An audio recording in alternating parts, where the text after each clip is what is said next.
बहुत समय पहले की बात है। वर्धमान नगर में रूपसेन नाम का एक राजा था।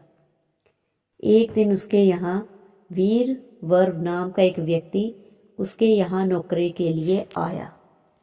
राजा ने उससे पूछा कि उसे खर्चे के लिए क्या चाहिए, तो उसने जवाब दिया, 1000 तोले स्वर्ण। राजा के साथ सभा में सब बैठे सभी लोगों को यह सुनकर बड़ा आश्चर्य हुआ। राजा ने पूछा, तुम्हारे साथ कौन कौन है? उसने जवाब दिया, मेरी स्त्री, बेटा और बेटी। ये बात सुनकर राजा को और भी आश्चर्य हुआ। राजा ने कहा कि घर में 4 लोग हैं, फिर भी इतने धन का क्या करोगे? राजा ने उसे नौकरी पर रख लिया। वीरवर रोज 1000 तोले सोना भंडारी से लेकर अपने घर आता। उसमें से आधा ब्राह्मणों को बांट देता, बाकी के 2 हिस्से करके एक मेहमान, वैरागियों और सन्यासियों को दे देता और दूसरे से भोजन बनवाकर पहले गरीबों को खिलाता।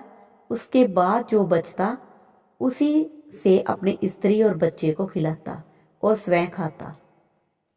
वीरवर का कार्य राजा की सुरक्षा करना था।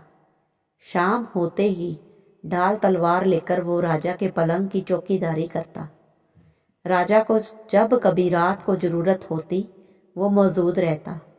एक आधी रात के समय राजा को मरघट की ओर से किसी के रोने की आवाज सुनाई दी। उसने वीरवर को पुकारा और राजा ने कहा, जाओ पता लगाओ कि इतनी रात गए वहां कौन रो रहा है और क्यों रो रहा है। वीरवर तत्काल ही वहां से चल दिया। मरघट में जाकर देखता है कि सिर से पांव तक एक स्त्री गहनों से लदी कभी नाचती है, कभी कूदती है और सिर पीट पीट कर रोती है, लेकिन उसकी आंखों से एक भी आंसू नहीं था। वीरवर ने पूछा, हे स्त्री, तुम कौन हो? क्यों रो रही हो? स्त्री ने कहा, मैं राज्य लक्ष्मी हूँ। रोती इसलिए हूँ कि राजा विक्रम के घर में खोटे काम होते हैं, इसीलिए वहां दरिद्रता का डेरा पड़ने वाला है। मैं वहां से चली जाऊंगी और राजा दुखी होकर 1 महीने में मर जाएगा। स्त्री की बात सुनकर वीरवर ने पूछा, इससे बचने का कोई उपाय है? स्त्री बोली, हाँ है। यहाँ से पूर्व में 1 योजन पर एक देवी का मंदिर है। अगर तुम उस देवी पर अपने बेटे का शीश चढ़ा दो तो ये विपदा टल सकती है। फिर राजा 100 बरस तक बेखौफ राज करेगा। वीरवर घर आया और उसने अपनी पत्नी को जाकर पूरी बात बताई।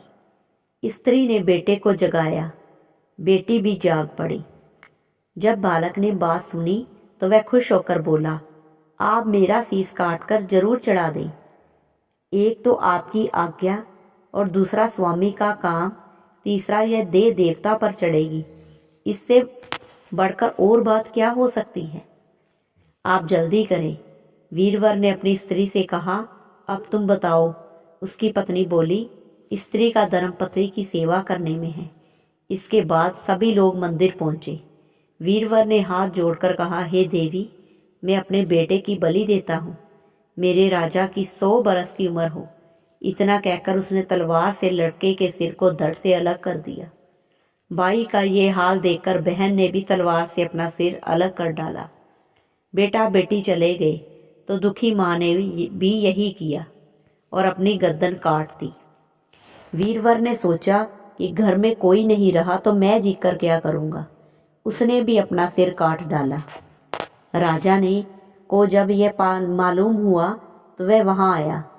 उसे बड़ा दुख हुआ कि उसके लिए 4 प्राणियों की जान चली गई है।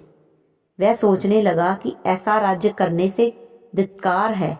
यह सोच उसने तलवार उठा ली और जैसे ही अपना सिर काटने को हुआ कि देवी ने प्रकट होकर उसका हाथ पकड़ लिया और बोली, राजन, मैं तेरे साहस से प्रसन्न हूँ। तू जो वरदान मांगेगा मैं दूंगी। राजा ने कहा, देवी, आप प्रसन्न हो तो इन सभी को फिर से जीवित कर दे। देवी ने सभी को एक ही क्षण में जीवित कर दिया। कहानी के बाद बेताल बोला, राजा बताओ, सबसे ज्यादा पुण्य किसका हुआ? राजा बोला, राजा का। बेताल ने पूछा, क्यों?